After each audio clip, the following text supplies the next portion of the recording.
सद्गुण अवगुण के कारण कोई हीरा है कोई पत्थर है। सद्गुण अवगुण के कारण कोई हीरा है कोई पत्थर है। धरती पर स्वर्ग बसा लेना ओ मानव तुझ पर निर्भर है।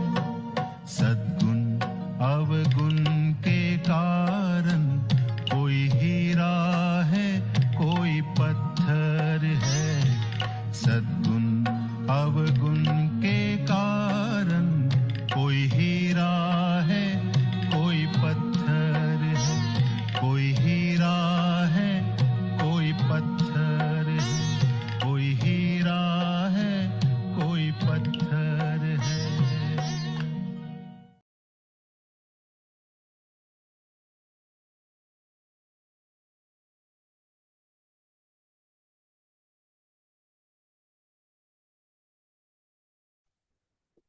ओम शांति। गुड इवनिंग आप सभी का हमारे आज के इस हिंदी टॉक सीरीज में आपका बहुत बहुत स्वागत है।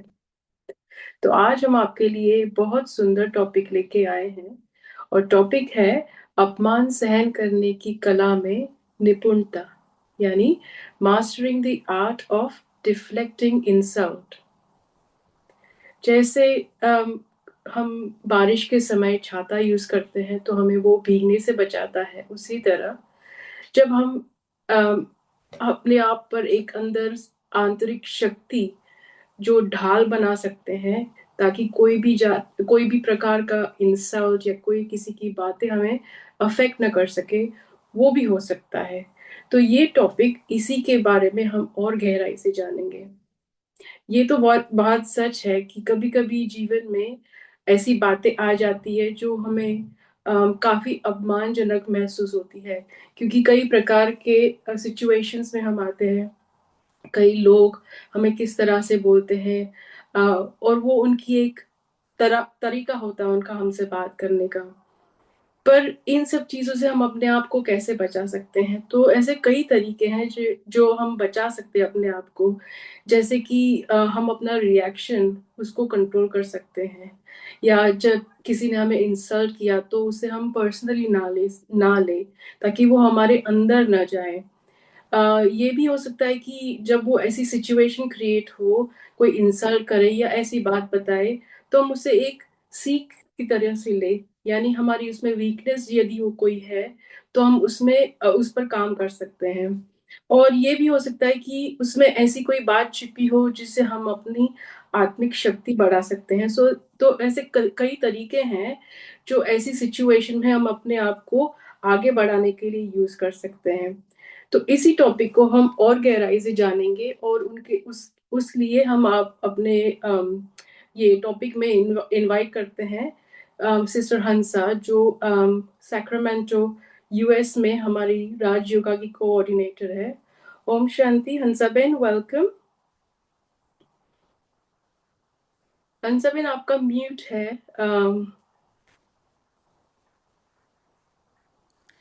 Om Shanti, welcome. Thank you everyone and welcome everyone. Thank you Hansa Ben जुड़ने के Thank लिए। you Asmi तो Bahan, thank you Shivali Bahan. Thank you Hansaben. तो हंसाबेन का मैं थोड़ा सा परिचय एकदम शॉर्ट में करना चाहूंगी। हंसाबेन बचपन से ही आपने ज्ञान को अपने जीवन में धारण किया है और अब कई सारे देशों में पिछले 20 सालों से अपनी सेवाएं दे रहे हैं। लेकिन फिलहाल आप सैक्रामेंटो में जो ब्रह्मा कुमारी का सेंटर है वहां पर राज योगा मेडिटेशन के टीचर हैं और कोऑर्डिनेटर भी है। और ये जो टॉपिक हम लेके आए हैं, तो हम जानना चाहते हैं कि आपके इतने सारे जीवन में, इतने सालों में आपने कई ऐसी सिचुएशंस फेस की होगी, जब किसी ने ऐसा कुछ बताया होगा या ऐसे कुछ बोला होगा, तो आपने उस समय या अपने जीवन में ऐसी कौन सी धारणाएं की है जो आपने उस बात को अपने को अफेक्ट नहीं करने दिया है? तो हम चाहते हैं कि आप हमें थोड़ा सा इस टॉपिक पर आगे समझाएं। Sure, thank you so much. Thank you हंसदन। सभी का स्वागत है ये बहुत प्रेरणादायी विषय है और हम सभी को एक बहुत आंतरिक आत्मिक जागृति दिलाने का ये विषय है। हमारी सूक्ष्म शक्तियों को परखने का एक विषय है ये। तो हम सभी हंसाबेन, आपका माइक थोड़ा सा देखेंगे प्लीज? मुझे लगता है वॉल्यूम शायद कम है।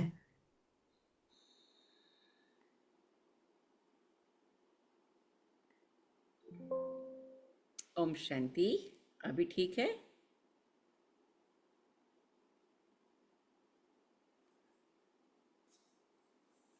ओम शांति। अभी ठीक है? जी बेटर है। चलेगा? हाँ जी, थैंक यू, बेटर है। Good, okay, all right.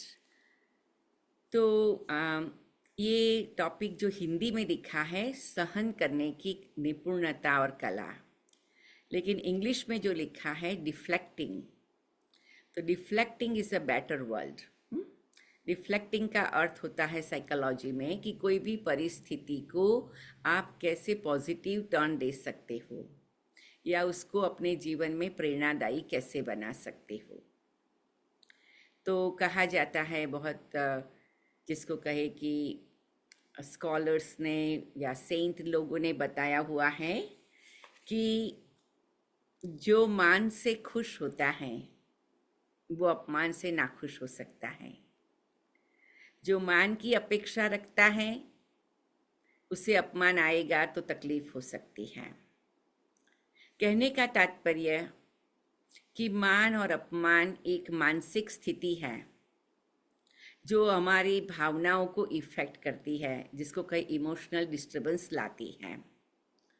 लेकिन वास्तव में अगर हम उसको सही रूप में पहचान ले तो हम ये दोनों से परे जा सकते हैं और उससे हमारा जीवन बहुत स्थिर बन सकता है, एकाग्र बन सकता है। और जब ये स्थिरता और एकाग्रता आती है तो हमारे जीवन के हर क्षेत्र में हम बहुत बड़ी बड़ी सफलता प्राप्त कर सकते हैं। अच्छा, उसके बारे में मैं आगे देखे मैं आपको 3 बातें बताऊंगी। ठीक, सबसे पहली बात है कि एक बहुत समझदार व्यक्ति थे, संत जैसे व्यक्ति थे, एक गांव में रहते थे। तो रोज उनका नियम था कि वो अपने घर से चल करके नदी किनारे जाते थे, स्नान करके आते थे, फिर पूजा पाठ करते थे। बहुत सिंपल सी बात थी। अभी वो रास्ते में एक व्यक्ति रहता था, तो एक बार उसके मन में एक अयोग्य विचार आ गया, कहेंगे नेगेटिव संकल्प आ गया कि मैं इस संत महात्मा रोज जाते हैं ना, उसकी मैं परीक्षा लेता हूँ और मैं देखता हूँ वो कितने पहुँचे हुए हैं। तो जब वो संत महात्मा जाते थे, उसको टाइम मालूम था, एकदम अपने घर में ऊपर में फर्स्ट फ्लोर पर, सेकंड फ्लोर पर वो खड़ा हो गया। और जैसे ही वो स्नान करके आए, ऊपर से उसने थोड़ा कीचड़ा उनके पर फेंका। तो ये क्रम चला आधा घंटा पौने घंटे तक। कितनी बार उसने ऐसा किया और संत चुपचाप बोले बिना गए और दोबारा स्नान करके आ गए, दोबारा स्नान करके आ गए। ऐसे करके फाइनली बहुत बार ऐसा करने के बाद वो व्यक्ति को सचमुच शर्मिंदगी महसूस हुई। वो नीचे आया, संत के पाँव में गिर गया, कहा आपकी सहनशीलता को, आपकी महानता को मैं नमन करता हूँ। सहनशीलता व्यक्ति को नमन करना सिखा सकती है, महान बना सकती है। दूसरी बात, गौतम बुद्ध की आप सबने सुनी होगी कि एक बार वो शांति में, एकांत में बैठ ध्यान में, समाधि में मेडिटेशन कर रहे थे। तब एक व्यक्ति आता है जो कोई कारणसर उनसे नाराज था।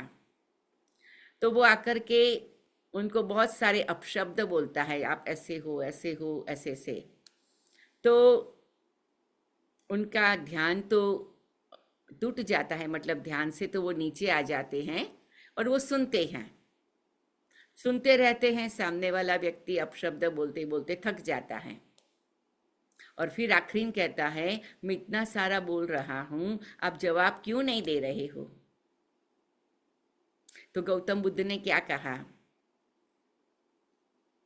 कि कोई व्यक्ति, एक व्यक्ति दूसरी व्यक्ति को कुछ चीज देता है, अगर दूसरी व्यक्ति वो स्वीकार नहीं करता तो वो कहाँ रहती है? जैसे मैं एक पेन है किसी को दूं और वो व्यक्ति पेन का स्वीकार ना करे तो पेन कहाँ रहेगी? मेरे पास ही रहेगी। उस रीति से भी तुमने मेरे कैसे भी शब्द दिए, मैंने एक भी स्वीकार नहीं किया, मेरे कहाँ पर भी वो शब्द लगा नहीं और मैंने न मन से स्वीकार किया, तो वो सारे ही तुम्हारे पास रहे। तो उस व्यक्ति को इतना रियलाइज हो गया कि मैंने जो अपशब्द बोला वो मेरे पास ही वापस आ गया। गोज अराउंड कब्स अराउंड हो गया। इन्होंने तो कुछ स्वीकार ही नहीं किया, इनको तो कुछ असर ही नहीं हुआ। वो बुद्ध के पांव पड़ गया। कहते आपने जैसी स्थिति पाई है ऐसी स्थिति मुझे भी पानी है। आपने जो मानसिक शक्ति पाई है, मनोबल पाया है, कुछ ऐसी आत्मिक अनुभूति की है, मुझे भी करनी है। और वो बुद्ध का साथीदार बन गया। कहने का तात्पर्य कि कोई भी चीज को अपमान के रूप में लेना या नहीं लेना, यह हमारी चॉइस है और उसके द्वारा हमें अपने जीवन को क्या करना और कैसा करना वो भी हमारे हाथ में है। जैसे कहते कोई व्यक्ति बॉल फेंकता है तो आपके पास 3 चॉइस होती है। आप डर के घबरा के वहां खड़े हो जाओ और वो बॉल आपको हिट कर दे, आपको लग जाए, या आप होशियार है, बॉल आया उसको आपने कैच कर लिया और बाजू में रख दिया। आप होशियार नहीं है, स्ट्रांग नहीं है, कोई हर्जा नहीं, बॉल आया आप उस जगह से खिसक जाओ तो बॉल अपने आप आगे चला जाएगा। मनुष्य जीवन है, हम सभी यहाँ मिलजुल के रहते हैं, साथ में रहते हैं। हर एक की अपनी अपनी पर्सनालिटी होती है और हर एक उस प्रकार से अपने को रिफ्लेक्ट करता, प्रतिबिंबित करता। और हमें क्या करना है, अपने आप को कोई भी प्रकार की परिस्थिति आती है तो उसमें कैसे विजयी बनना है। उसमें कोई व्यक्ति मेरे साथ ऐसा कर रहा है, ये एक सोचने का तरीका है, या ये व्यक्ति मुझे कुछ दिखा रहा है जिससे मेरी कुछ उन्नति हो, ये मेजरमेंट मिले मुझे। देखो जीसस क्राइस्ट के लिए कहते हैं कि उसको क्रॉस पर चढ़ाया तो उसने क्या कहा, भगवान इन सबको क्षमा करना, क्योंकि जो व्यक्ति अपमान करता है वास्तव में वो 2-3 बातें का दर्शन कराता है। अपमान करने वाला व्यक्ति वो है जो खुद निर्बल है। अपमान करने वाला व्यक्ति वो है जिसमें कुछ इंफीरियरिटी है। अपमान करने वाला व्यक्ति वो है जिसने अपने आप को कोई अच्छी विशेषता या खूबी पाई नहीं है कि जिसका वो गौरव कर सके, जिसको कहे आत्मसम्मान का ज्योति जगा सके।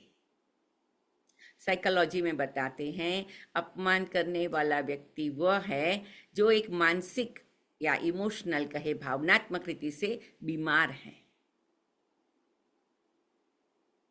तो जो व्यक्ति बुद्ध की तरह मजबूत है, जो व्यक्ति उस संत की तरह मजबूत है,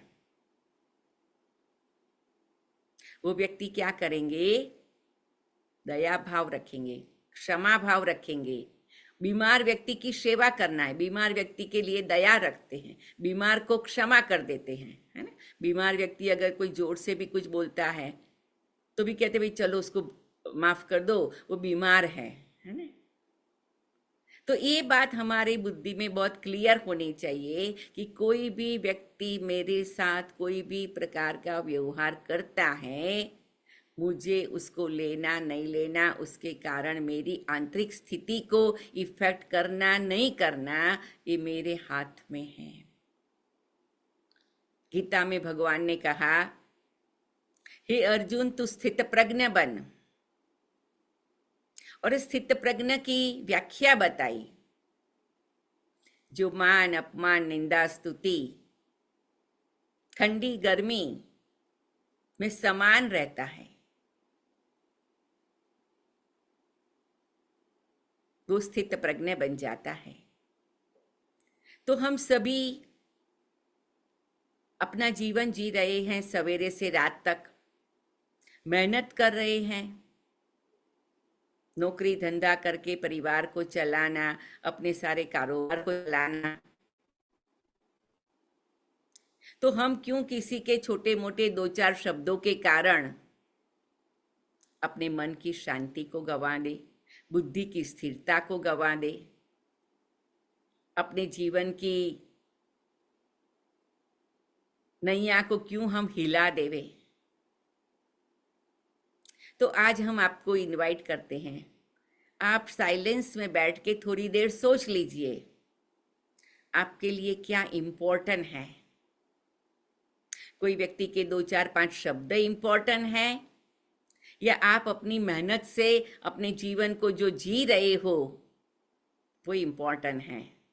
कभी कभी कोई व्यक्ति थोड़े नाजुक मन के होते हैं, अगर किसी ने उनके साथ अच्छा व्यवहार नहीं किया तो वो दुखी हो जाते, इतने दुखी हो जाते उनको दिल में घाव लग जाता।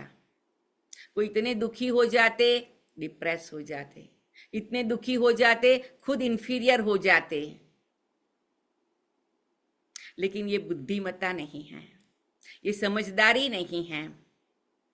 हम सभी सूक्ष्म में अपने सबकॉन्शियस माइंड में जानते हैं, हमारी अंतरात्मा का आवाज हमें ये कहता है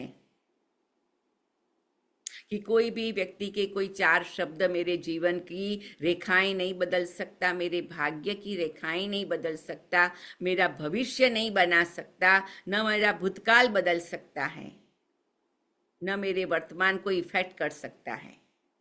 ये शब्द तो खोखले हैं, ये व्यवहार तो खाली है, खोखला है। मजबूत क्या है, शक्तिशाली क्या है? मैं अंदर से शक्ति हूं, और मुझे अपनी वो आंतरिक शक्ति को डेवलप करते रहना है, बढ़ाना है। तो हमें अपने जीवन को कुछ ऐसे नियमों में स्थित करना पड़ेगा, कुछ अपने जीवन का सुंदर स्ट्रक्चर बनाना पड़ेगा, कुछ उस प्रकार की मानसिक स्थिति हमें तैयार करनी पड़ेगी कि जिससे मैं अपने आप पर फोकस कर सकूं। आप सबने जाना होगा, रामायण में राम को वनवास जाना पड़ा, तो उसने क्या किया? उसको एक जीवन में बहुत सारे संत महात्माओं से मिलकर कुछ न कुछ सुंदर प्राप्ति करने का मौका समझा। कहते हैं अर्जुन जब बाण चला के अपनी विद्या में प्रवीण बनना चाहता था, तभी उसके पास कई प्रकार के विघ्न आते थे।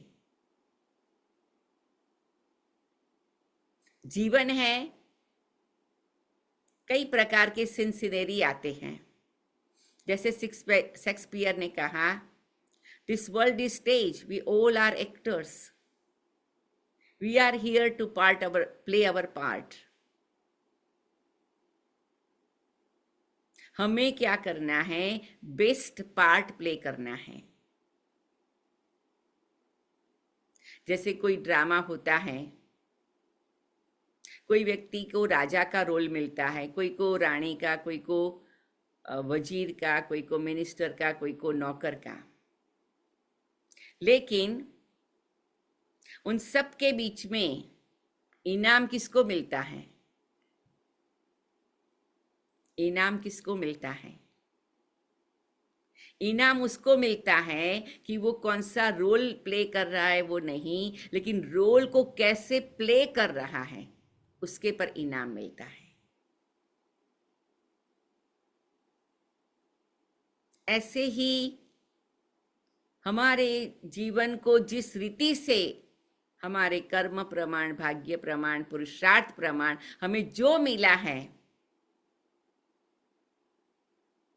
उसी प्रमाण हम अपना जीवन जिए। हमें फर्स्ट नंबर मिल सकता है। जैसे ड्रामा में जरूरी नहीं है कि राजा को ही पहला नंबर मिले। बहुत सारे ड्रामा आपने देखे होंगे, सुने होंगे, जिसमें जिस व्यक्ति ने नौकर का पार्ट प्ले किया, लेकिन उसने इतना एक्यूरेट पार्ट प्ले किया तो उसको फर्स्ट प्राइज मिल गया। कहने का तात्पर्य कि आप क्या कर रहे हो वो इम्पोर्टेंट है, उससे ज्यादा कैसे कर रहे हो वो इम्पोर्टेंट है। अगर मैं अपने जीवन को कुछ एक सुंदर लक्ष्य बनाकर कुछ ऊंची प्राप्ति करने के लिए बाकी सब बातों को बाजू में रखकर स्थिर हो जाऊं, तो मैं मान, अपमान, निंदा, स्तुति से परे चली जाऊं। इतना ही नहीं, अगर कोई व्यक्ति आज मेरे साथ परेशानी का व्यवहार करता, अपमान का व्यवहार करता, हो सकता है 2 साल के बाद, 5 साल के बाद वो आके हमारे पांव पड़े या हमारी मदद मांगे। क्यों? क्योंकि हम चलते रहे, चलते रहे, चलते रहे। जिसके लिए कछुए का मिसाल बताते हैं,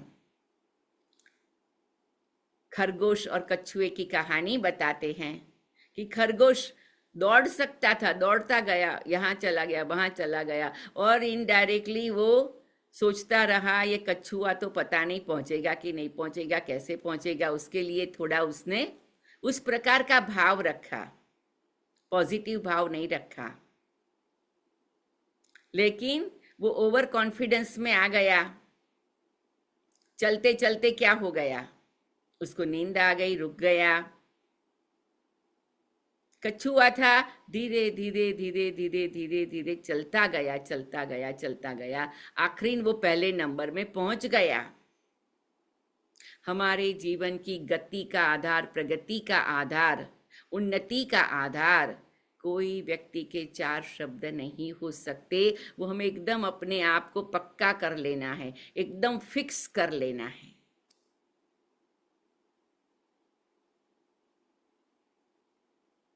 हमारी उन्नति ही हमारे जीवन का सच्चा साथी है, सच्चा मित्र है।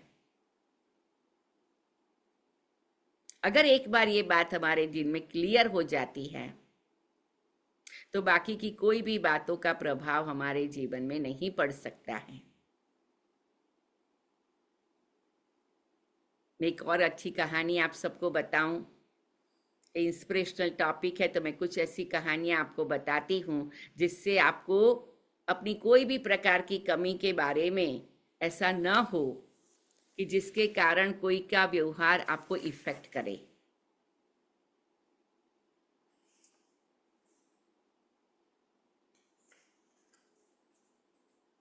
एक व्यक्ति के पास 2 घड़े थे।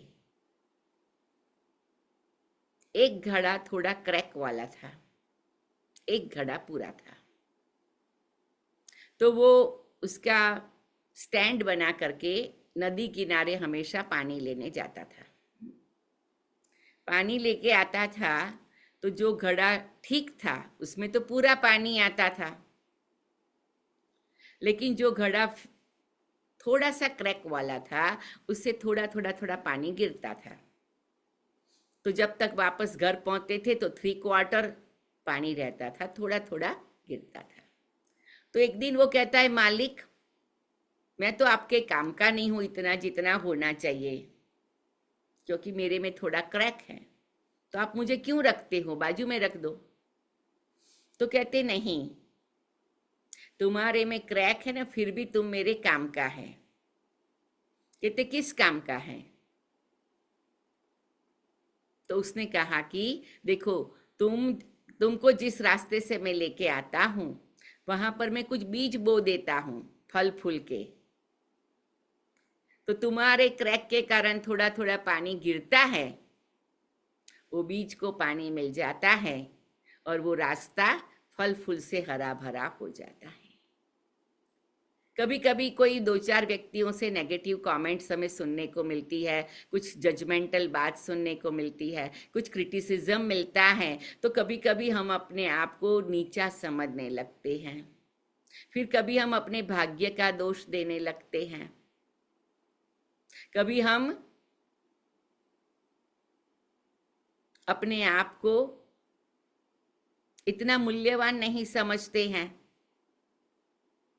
कि भगवान मेरे को क्यों ऐसा बनाया, क्यों ऐसा जीवन दिया, क्यों भाग्य दिया, मेरे में क्यों विशेषता नहीं डाली।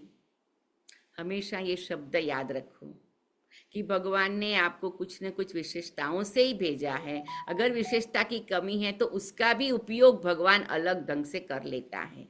जैसे वो कुम्हार पानी के क्रैक वाले पॉट से भी फल फूल उगा लेता था, पानी की डाल करके बीज को पोषण दे देता था। ऐसे अगर मेरे में भी कोई कमी है, मैं भगवान को याद करूं, भगवान की शक्तियों को आह्वान करूं। 2-3 दिन पहले मुझे एक व्यक्ति ने बहुत अच्छी बात बताई कि जीवन में ऐसी परिस्थितियां आती तो कभी कभी हम गुस्सा कर लेते। आप में से किसी को गुस्सा आता है? ऐसे मैं किसी को देख नहीं रही हूँ, लेकिन सभी को देख भी रही हूँ, लेकिन फिजिकली नहीं देख रही हूँ, लेकिन सभी के नाम देख रही हूँ। आप में से किसी को गुस्सा आता है कभी? कोई अपमान करता है तभी भी गुस्सा आ जाता है ना, राइट? तो हम क्या करते हैं, क्या करना चाहिए? तो एक व्यक्ति ने कहा, मैंने एक अपनी नई प्रैक्टिस बनाई। उसने अपने मन में कुछ एक सुंदर विचार रजू किया कि अगर मुझे गुस्से से मुक्ति पानी है तो मैं कैसे पाऊं। तो देखो, हर एक व्यक्ति कोई ना कोई रीति से क्रिएटिव बात करके अपने आप को क्या करता है, आगे बढ़ाता है। तो उसने कहा मुझे किसी से गुस्सा नहीं करना पड़े, इसलिए मैंने एक फॉर्म्यूला बनाया। क्या फॉर्म्यूला बनाया? तो उसने कहा कि सोमवार को मैं सोचता हूं आज तो वीक का पहला दिन है, तो क्यों पहले दिन कोई वीक को खराब करूं ना, इसलिए आज गुस्सा नहीं करूंगा। कुछ भी हो जाए, कोई कुछ भी करे, मैं क्षमा कर दूंगा, लेट गो कर दूंगा, अवॉइड कर दूंगा, इग्नोर कर दूंगा, लेकिन मैं गुस्सा नहीं करूंगा, मैं चुप रहूंगा। दूसरे दिन मंगलवार है, तो मंगलम भगवान विष्णु, मंगल का दिन है, शुभ दिन है, उस दिन भी गुस्सा नहीं करना चाहिए। मैं आज के दिन भी गुस्से का उपवास कर लेता हूं, आज भी गुस्सा नहीं करूंगा। बुधवार का दिन है, कहते बुद्धि को तो शुद्ध, बुद्ध के दिन तो शुद्ध रहना चाहिए, गुस्सा करके क्यों अपने को मलिन बनाए, तो आज भी मैं गुस्सा नहीं करूंगा।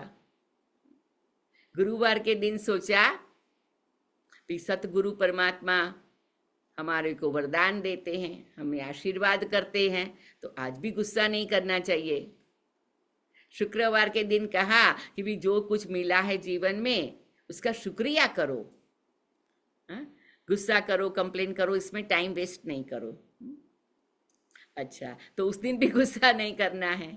शनिवार के दिन कहा कि शनि की ग्रहचारी को क्यों इनवाइट करूं, गुस्सा करके वातावरण को क्यों खराब करूं, उस दिन भी गुस्सा नहीं करना है। रविवार है तो कहा रविवार तो परिवार का दिन होता है, छुट्टी का दिन होता है, थोड़ा आपस में मिलजुल के आनंद पाने का दिन होता है, तो क्यों गुस्सा करूं। तो कहा मैंने नक्की कर लिया ये 7 दिन में से गुस्सा नहीं करना है, कोई 8वां दिन होगा तो देखा जाएगा। तो उस रीति से उसने अपने मन को मना लिया कि दिन से शुरू से लेके रात तक, सुबह से रात तक कोई ना कोई ऐसी बात तो होती है कि जिससे गुस्सा आता है। तो कहते मेरी चॉइस है। तो उसने कहा भाई ये दिन तो ऐसा है तो मैं क्यों गुस्सा करूं, ये दिन ऐसा है तो मैं क्यों गुस्सा, ऐसे करके उसने अपने आप को क्रिएटिव बन करके गुस्से से मुक्त रहने के मंत्र बना लिया।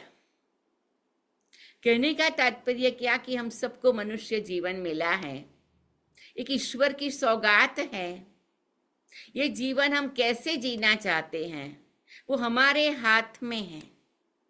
हमें ऐसे अपने आप को क्रिएटिव बना करके ऐसी जीवन की फॉर्मूला बनानी है कि जिससे हम क्या करें, अपना जीवन आनंद से व्यतीत करें।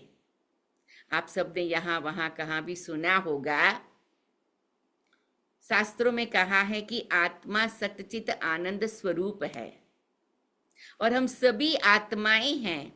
ये शरीर रूपी वस्त्र धारण कर यहाँ पार्ट बजाने आए हैं। जब मैं आत्मा ओरिजिनली सच्चित आनंद स्वरूप हूं, अगर उसका मैं मनन चिंतन करूं, उस स्वरूप को विजुलाइज करूं, तो मैं अपनी ऐसी आंतरिक शक्ति का दीप जगा सकती हूं। क्योंकि बहुत लोग कहते हैं कि बहन आप जो कह रहे हो ना, वो बात तो हम जानते हैं, वो बात तो हम समझते हैं, हमें ये मालूम है कि किसी के अपमान से कोई हमारा जीवन हल डोल नहीं हो सकता है, हलचल में नहीं आ सकता है। देखो हम सभी जानते हैं, रामायण की कहानी में भी बताते हैं कि जब अंगद रावण के दरबार में गया तो पहले उसका भी उसने अपमान किया, लेकिन अंगद रहा, स्थिर रहा। उसने कहा मेरा एक पांव तो हिला के दिखाओ, फिर आगे की बातें करो। वो अंदर से इतना मजबूत था, तैयार था, तो सारे लोग उसके पांव में झुक गए। उनको पता भी नहीं लगा कि उसका पांव हिलाने की रेस में हम उसके पांव पर पड़ रहे हैं। वो भगवान का दूत बन के आया है। उन लोगों को ये नहीं हुआ कि हम उसका पांव हिलाने जा रहे हैं, कि हम झुक रहे हैं। मतलब पहले ही दिन उसने झुका दिया। कहने का तात्पर्य कि जब कोई व्यक्ति अपमान करता है ना, तो उसकी बुद्धि अस्थिर होती है, उसका मन हलचल में होता है, उसकी अंदर की शांति वो गंवा बैठता है, अंदर का सुकून वो गंवा बैठता है। इसलिए हमें ऐसे लोगों पर क्षमा भाव और रहम भाव रखना है।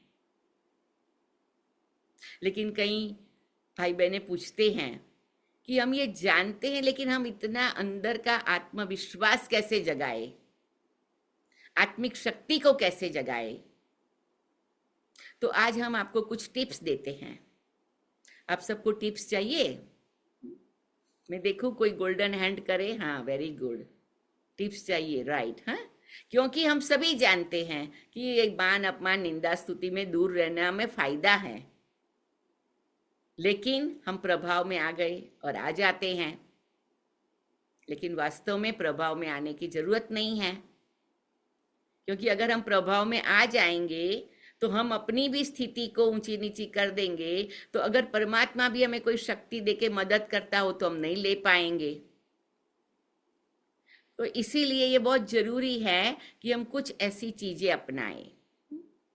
अभी मालूम तो नहीं है कि कब कौन आके कब अपमान करेगा या क्रिटिसाइज करेगा या जज कर देगा, तो हमें मालूम नहीं है। तो वास्तव में कहा जाता है कि जैसे जब आग लगती है तब कुआं नहीं खोदा जाता है। कुआं तो पहले से खोदना है, जो रोज पानी लेवे और जरूरत पड़े तो काम में भी आवे, है ना। तो ऐसे ही हमें अपनी आंतरिक शक्तियों को रोज बढ़ा के रखना है। जितना हम अपनी आंतरिक शक्तियों को बढ़ा के रखते हैं, उतना क्या होता है कि हम इतने मजबूत रहते हैं, इतने शक्तिशाली रहते हैं, जो हम केवल अपमान के ऐसी कोई भी परिस्थिति आवे, जैसे कभी कोई अपमान करता है वो तो है, लेकिन कभी हमारे जीवन में निष्फलता आ जाती है, कभी कोई लक्ष्य हमने रखा होता है वो भी पार नहीं होता है, कहीं ऐसी बातें आती है, कहीं अचानक हेल्थ सिचुएशन आ जाती है, कहीं अचानक नौकरी या धंधे की सिचुएशन आ जाती है। कोई भी प्रकार की ऐसी बाह्य परिस्थिति है, उसका सामना करने के लिए, उसके लिए अपने आप को समझदारी से ग्राउंडेड रखने के लिए एक बात है कि रोज हमें मेडिटेशन करना है। अब कई लोग कहते हैं बहन मेडिटेशन भी नहीं होता है क्योंकि मन भटकता है। वो बात भी राइट है। तो पहले मेडिटेशन की भी प्रिपरेशन करनी है। तो उसके लिए एक बात है जो बहुत सिंपल है, जो सभी कर सकते हैं। ब्रीदिंग करने का अभ्यास करो। अपने आप को सारे दिन में 4 बार 5-5 मिनट, 7 बार 3-3 मिनट। आपको पसंद करना है आपकी दिनचर्या के प्रमाण। 3-3 मिनट 7 बार करो, 5-5 मिनट 4 बार करो, या 7-7 मिनट 3 बार करो। 21 नंबर पर करना है, क्योंकि वो नंबर है जो हमारी साइकोलॉजी को, हमारी कॉन्शियसनेस को बल देता है। तो ब्रीदिंग करो, केवल शांति में बैठकर अपनी ब्रेथ को देखो, in and out, natural. Just देखो और कुछ नहीं करो।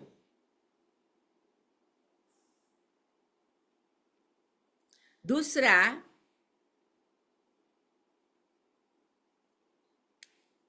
ब्रेथ को देखते देखते मन में संकल्प करो कि मैं एक दिव्य शक्ति आत्मा हूं, जो कि हम सभी जानते हैं। जैसे कई बार आप थक कर आते हो तो क्या कहते हो कि मेरी आत्मा को शांति चाहिए, या कुछ अच्छा काम होता है तो आज मेरी आत्मा को खुशी हुई, ये काम हो गया। आत्मा शब्द हम बोलते हैं, राइट? कोई शरीर छोड़ता है तो कहते परमात्मा सदगत आत्मा को शांति देना, हम प्रेयर करते हैं ना। तो मैं एक आत्मा हूं, ये तो सत्य है। सत्य के साथ कनेक्ट होने से शक्ति आती है, आत्मशक्ति, आत्मबल। तो ब्रीदिंग को देखते देखते धीरे धीरे धीरे अपनी अंगुली यहां भ्रुकुटी के बीच में रखो और कहो, मैं आत्मा हूं, मैं शांत और शक्ति हूं। कुछ क्षण के लिए अभ्यास करो। दूसरा, कुछ क्षण के लिए मुट्ठी बंद करके खोलो। कई बार कोई व्यक्ति सचमुच बहुत कड़वे शब्द बोल देता है, हमने बहुत कुछ अच्छा किया है, फिर एक ऐसी शब्द बोलता है तो थोड़ी देर के लिए, अभी हम सभी मनुष्य हैं, थोड़ी देर के लिए हमारा मन अशांत और तन भी अशांत होता है, क्योंकि मन की इमोशनल फीलिंग तुरंत तन को इफेक्ट करती है और तन में भी हलचल आ जाती है। गला सूख जाता है, बॉडी ठंडी हो जाती है, क्या करूं क्या नहीं करूं ऐसे हो जाता है। डीप ब्रीदिंग करो, मुट्ठी बंद करके खोलो और बुद्धि को, मन को भ्रुकुटी के बीच में चमकते सितारे के रूप में देखो। आपका मन धीरे धीरे शांत होगा, आपकी बुद्धि धीरे धीरे स्थिर होगी। आपके तन की परिस्थिति जो कभी आपको नर्वस फील कराती है, कभी आपको थोड़ा बहुत निर्बल फील कराती है। कोई तो कहते हैं मैं तो हिल गया, ऐसे कहते हैं ना, ऐसे शब्द बोले तो मेरा तो जैसे खून ठंडा हो गया, ऐसा भी कोई कहते हैं। और तीसरा आप करो, अपने shoulders up, back and down करो। अभी भी कर सकते हो मेरे साथ। मुट्ठी बंद करके खोलो, अपने shoulders up, back and down करो और ब्रीदिंग करो और अपने को एक सुंदर चैतन्य शक्ति आत्मा भ्रुकुटी के बीच में देखो।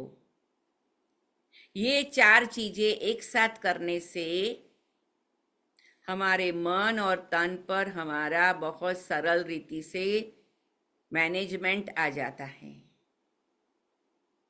इसलिए हम कहते हैं अपमान को सहन नहीं करना है, अपमान को मैनेज करना है।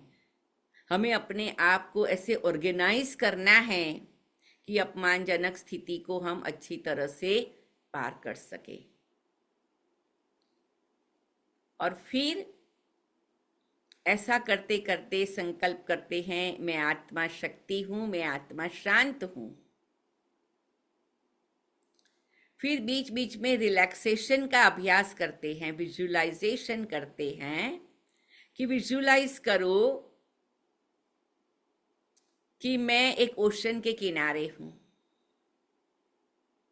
और अपने मन में जो भी negative feeling I, nervousness I, थोड़ा डर आया, घबराहट आया, गला सूख गया, जो भी ऐसी भावनाएं आई, आप ऐसे सोचो मैं ओशन के पास खड़ी हूं और ये सारी नेगेटिव फीलिंग्स को मैं ओशन में स्वाहा कर रही हूं।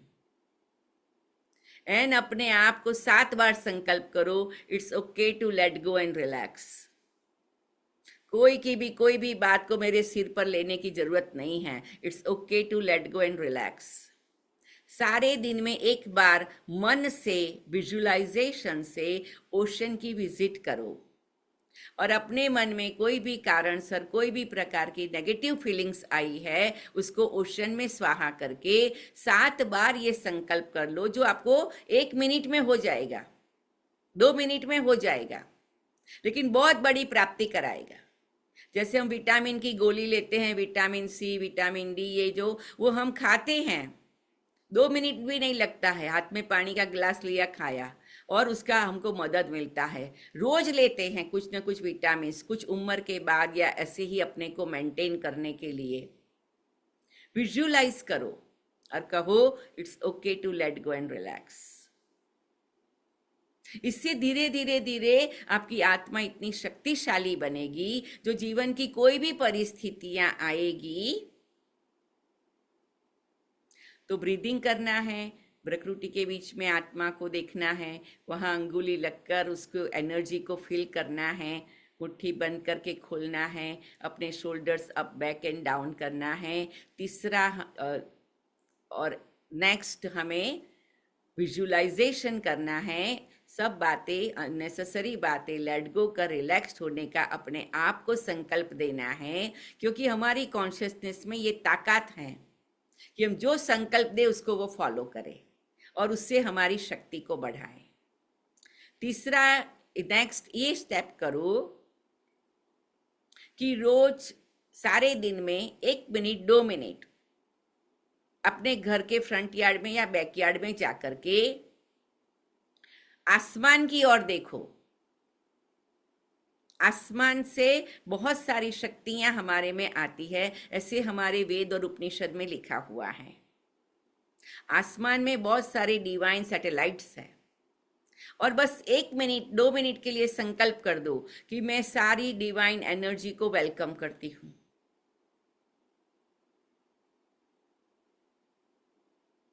एक बात और करो, सारे दिन में कम से कम 6 बार पानी पीना है। सब आप अपनी डायरी में टाइम फिक्स कर दे सकते हो। 2-2 मिनट 3-3 मिनट का काम करने से 24 घंटा सफल हो सकता है। और वो जब पानी पीते हैं, वो पानी को हाथ में पकड़कर संकल्प करो कि ये पानी परमात्मा की दिव्य शक्ति से भरा हुआ है, ये अमृत है जो मेरी आत्मा को भी शक्तिशाली बनाता है। 7 बार ये संकल्प करके वो पानी पीना है। विशेष रूप से आपके जीवन में जिस गुण की आपको कमी लगती है उसका खास आह्वान कर सकते हैं। जैसे कोई कहता है ना, मेरे में अधीर्यता है, मुझे मालूम है मैं थोड़ा धीर्यता से काम करूं तो मुझे बहुत सफलता मिल सकती है। हमारी अंतरात्मा कहती है, हमारी इनर कॉन्शियस कहती है। तो वो आप क्या करो, 21 दिन के लिए पानी को धीर्यता से चार्ज करो। कोई कहता है मुझे मालूम है कि मुझे थोड़ा नम्रता से चलना चाहिए तो मेरे संबंध अच्छे रहेंगे। अंदर से अंतरात्मा कहती है, तो पानी को नम्रता से चार्ज करो। ऐसे ही भोजन को भी चार्ज करो। तो इस प्रकार की कुछ ऐसी बातें हैं कि रोज अगर आपने अपने जीवन के कारोबार में संभाल ली, मैं हमेशा कहती हूं 3 P's, pause, peace and positivity. ये सब करते करते आप में वो आएगा। कोई भी कार्य करो, पॉज। जैसे सुबह में उठते हो, पॉज, अपने कहो मैं पीसफुल हूं। जैसे कई बार होता है ना, हमको लेट हो गया तो हम जल्दी जल्दी उठ जाते, अरे कैसे मेरा लेट हो गया, तो हम घबराहट में आ जाते। नहीं, पॉज। जैसे मैंने अभी कहा, डीप ब्रीदिंग करो, अपने को आत्मा समझो, शांति और शक्ति स्वरूप समझो। 2 मिनट दो अपने को, लेकिन वो 2 मिनट में आप अपने को इतना चार्ज कर देते हो, जो आप आधा घंटा लेट उठे हो उसको आप 2 घंटे जितनी एनर्जी करके आपके बाकी के काम सफल कर सकते हो। अपने को ये मैसेज देना है, मुझे हर चीज को पॉजिटिव उठाना है। खटिया के नीचे पांव रखो, पॉज, पीस एंड पॉजिटिविटी। मुझे शांति नहीं गंवानी है और पॉजिटिविटी नहीं गंवानी, इसलिए बार बार पॉज होके डीप ब्रीदिंग कर लेना है। स्नान करो, चाय पियो, कुछ भी करो, पॉज, पीस एंड पॉजिटिविटी। उस समय पर मुट्ठी बंद करके खोल दो। उस समय पर कुछ सेकंड्स की बात है, आपने अगर 5 सेकंड भी यहाँ अपनी अंगुली रख के सोचा मैं आत्मा शांत हूं, वो 5 सेकंड ही इनफ होता है। आप कार में बैठो, पॉज, पीस एंड पॉजिटिविटी। जहां उतरो, पॉज, पीस एंड पॉजिटिविटी। बार बार पॉज करके ब्रीदिंग का, प्रेशरिंग पॉइंट का, अपने shoulders up, back and down लेने का। मतलब ये जो सारी बातें हैं जो स्ट्रेस को ट्रिगर करती है, वो हमारे मन को निर्बल बनाती है और उसके कारण मान अपमान निंदा स्थिति में हम अपसेट हो जाते हैं। तो अगर हम अपने मन को, अपनी आत्मा को नर्चर करते रहे जैसे शरीर को करते हैं, ये छोटी छोटी एक्सरसाइज आत्मबल को बनाए रखती है, जगाती है और बनाए रखती है। और फिर मान अपमान तो क्या, कोई प्रकार की बड़ी सफलता निष्फलता, कुछ तन मन धन की कोई परीक्षा आ जाती, किसी का शरीर छूट जाता, घर में कोई ऐसी बात हो जाती, कभी कोई नेचुरल कैलामिटीज आ जाती, ऐसी कोई भी प्रकार की परिस्थितियां आती, हम अपनी आंतरिक शक्ति से परमात्मा का हाथ पकड़कर, जिसका साथी है भगवान, उसको क्या रोके आंधी और तूफान का गीत गा सकते हैं। तो मुख्य बात है बाहर की परिस्थितियां नहीं, inside out, not outside in. Goes around comes around. अगर मैं अच्छा बाहर दूंगी तो मुझे बाहर से अच्छा मिलने वाला है। ये जीवन के कुछ सूत्र हैं, उस सूत्र की माला पहन के रखे और सदा चमकीले रहे। ओम शांति, ओम शांति, ओम शांति। ओम शांति हंसा बहन, थैंक यू सो मच। आपने इतने कम समय में हमें इतनी सारी टिप्स दी है, जो मैं समझती हूँ यदि हम रोज करें तो डेफिनेटली हमारे जीवन में परिवर्तन आ सकता है। मैं रिक्वेस्ट करना चाहती हूँ, अगर कोई अपना कैमरा ऑन करना चाहे तो दैट विल बी नाइस, क्योंकि मैं अभी हंसा बहन को रिक्वेस्ट करने वाली हूँ कि जैसे आपने सारी ये जो 9-10 टिप्स बताई हैं, विच वॉज रियली ब्यूटीफुल, जैसे आपने ब्रीदिंग की एक्सरसाइज बताई, रोज मेडिटेशन करना, अफर्मेशन के साथ अपने को आत्मा समझना, मुट्ठी खोल बंद करना, शोल्डर्स अप डाउन करना, विजुअलाइज करना। ये मुझे बहुत अच्छा लगा कि सारे दिन में कम से कम 7 बार, जैसे आपने बताया, कि ओशन, अपने आप को विजुअलाइज करके ओशन में जाओ और अपनी सारी नेगेटिविटी को ओशन में दे दो तो हमसे ये निकल जाएगी। इट वॉज रियली ब्यूटीफुल, क्योंकि ये एक सूक्ष्म चीज है, सटल चीज है जो डेफिनेटली काम करती है। फिर आपने जिस बताया, दिस वाज आल्सो ब्यूटीफुल, जैसे आपने बताया कि आसमान में देखो और वहां से डिवाइन एनर्जीज को अपने लाइफ में वेलकम करो। मैंने ये पहले कभी नहीं सुना था, and which is really beautiful कि यस, हम प्रकृति से कितना कुछ ले सकते हैं। और जैसे अपने पानी को चार्ज करके पीना, हर हमारी जो कमियां है, जिस शक्ति की कमी है, उसको याद करके यदि हम करें तो हमारा जीवन डेफिनेटली परिवर्तन हो सकता है। और आपने बताया 3 P's, जो आपका मुझे लगता है फेवरेट है, कि पॉज, पीस एंड पॉजिटिविटी। तो हर कार्य में, कोई भी कार्य से पहले यदि हम इसको यूज करें, पॉज, देखे कि क्या कार्य करना है, फिर वो कार्य पीसफुली करे तो उसका रिजल्ट पॉजिटिव हो सकता है। और जैसे आपने बस बताया, inside out and not outside in, तो बहुत सुंदर तरीके से आपने इतने कम समय में हमें इतनी सारी टिप्स दी है। So yes, I would request you, यदि आप हमें इन्हीं टिप्स के ऊपर अगर विद इन 3-4 मिनट्स अगर आप हमें एक मेडिटेशन का अनुभव कराए, तो आई थिंक वो ऐसा एक मेडिटेशन होगा जो हमारे दर्शक है, अगर वो एक्सपीरियंस अभी करे तो फिर रोज कर सकते हैं साथ में। तो आई वुड रिक्वेस्ट यू, अगर आप मेडिटेशन कराए तो that would be really helpful. Sure, thank you so much. चलो, आप सबको कुछ न कुछ उसमें से चीज़ काम में आ जाएंगी। और ये सारी बातें जो मैंने बताई है वो केवल आपको 2-4-5 सेकंड्स करनी है। और जब एक बार आप ये करते हैं, ये एक प्रिपरेशन ऑफ मेडिटेशन है। और फिर आप मेडिटेशन करें तो आपका मेडिटेशन की क्वालिटी भी बहुत अच्छी हो जाएगी। ठीक है? अच्छा, अभी हम सभी स्थिर होके बैठ जाएं। अपने दोनों पांव फ्लोर पर रखें। या तो आप क्रॉस लेग से बैठे या तो चेयर पर बैठे हैं, तो दोनों पांव एकदम grounded. Make your feet grounded on the floor 12 inch apart। और अपने शोल्डर को हल्का छोड़ दे, कंफर्टेबल फील करे। अपने ब्रीदिंग को भी नेचुरल करे, लेकिन देखे और अप्रिशिएट करे। और अपने आप को प्रकृति में एक दिव्य शक्ति आत्मा समझते हुए अपने आप से बात करनी है। मेरा जीवन की डोर मेरे हाथ में है।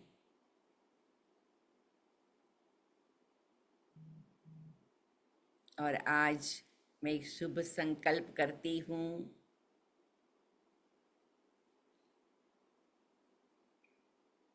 कि परमात्मा की शक्तियाँ और छत्र छाया मेरे मन पर रहे, आत्मा पर रहे। इसलिए मैं अपनी आत्मा को प्रिपेयर रखूँगी।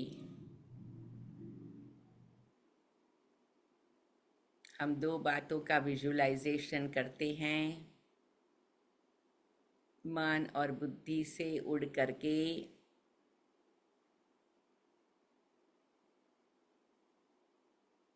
हम ओशन पर पहुंच जाते हैं। और हमारे मन में कोई भी ऐसी बात है जो दुख की, अशांति की, परेशानी की, तकलीफ की, नाराज़गी की, गुस्से की, कोई भी ऐसी बात है, कोई ऐसी कड़वी याद है, कोई ऐसी अपनी अवगुण वाली, इन्फीरियरिटी वाली बात है, उस सभी को जैसे कि मैं अपने सिर पर कोई लेयर्स है या स्कार्फ पहने हुए हैं या ब्लैंकेट पड़े हुए हैं, जैसे मैं एक बाय एक उतारती हूँ और धीरे धीरे ओशन में डाल देती हूँ। और विजुअलाइज करती हूँ कि वे ओशन के वेव्स के साथ मेरे से बहुत दूर चले गए हैं।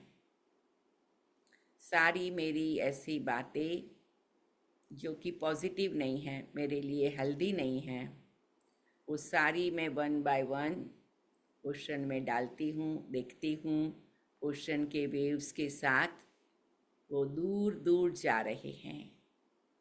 मैं कहती हूँ अपने आप को, it is okay to let go and relax. और फिर ओशन के वेव्स पर जाती हुई ये पुरानी नेगेटिव बातों को मैं कहती हूँ good bye, good bye, good bye, good bye forever. Thank you for making me free, thank you for making me free, thank you for making me free. और ऐसे अपने आप को हल्का महसूस करते हुए विजुलाइज करते हैं, आकाश की ओर देखते हैं, दोनों हाथों को खुला छोड़ते हैं और कितना बड़ा आकाश है, कितना हल्का है और इस आकाश में से दिव्य शक्तियां मेरे पर आ रही हैं और मैं उसे एब्जॉर्ब कर रही हूँ।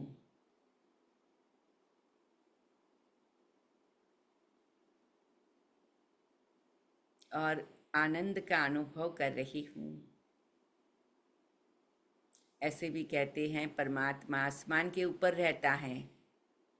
आप जिस भी भगवान को मानते हैं, जैसे भी दिव्य शक्ति को मानते हैं, जैसे भी यूनिवर्स को मानते हैं, मैं वो डिवाइन एनर्जी को अपने जीवन में वेलकम करती हूँ, इनवाइट करती हूँ और वो एनर्जी को आत्मा में एब्जॉर्ब कर रही हूँ। और आज से लेकर अपना जीवन उस डिवाइन एनर्जी से भरपूर होकर एक नया चैप्टर शुरू करूं, एक नई दृष्टि से नया पेज शुरू करूं मेरे जीवन की स्टोरी का, या नया स्टेप मेरे जीवन की यात्रा का। आज तक जो हो गया वो मैंने ओशन में स्वाहा कर दिया और अब मैं एक सुंदर नया अलौकिक चित्र बनाऊं, अलौकिक स्टेप्स लूं, ऐसी फ्रेशनेस, ऐसे आनंद, ऐसी प्रसन्नता अनुभव करूं और बहुत खुशी से आगे बढ़ूं। Om Shanti, Om Shanti, Om Shanti. Thank you again for inviting and thank you again for joining. Om Shanti. Thank you so much.